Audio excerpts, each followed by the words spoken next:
Guys, నేను మీ ఒమేగాశ్రీ. Morning mummy డాడీకి నా చేతి ఇడ్లీ తినిపిద్దామని ఇడ్లీ చేద్దామని ఇడ్లీని ఇలా రోస్ట్ చేసేసాను. అట్టర్ ఫ్లాప్ అయింది. చాలా డిసప్పాయింట్ అయ్యాను.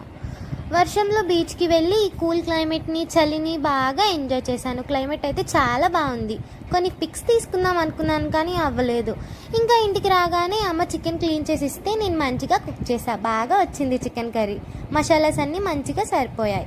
ఇంకా మా అక్క ఇంటికి వస్తే కలిసి అలా బయటికి వెళ్ళి ఐస్ క్రీమ్ తినేసి వచ్చాను. అక్క అంటే ఎవరో కాదండోయ్, ముందు వీడియోస్లో నేను చెప్పాను కదా ముంబై నుంచి మా అక్క వచ్చారని, తనే.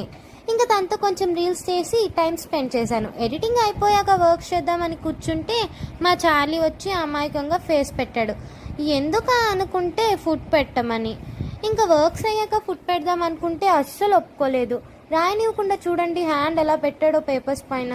ఇంకేం చేస్తాను, వెళ్ళి ఫుడ్ పెట్టేశాను. ఈరోజు కాలేజ్కి వెళ్లకుండా డేని ఇలా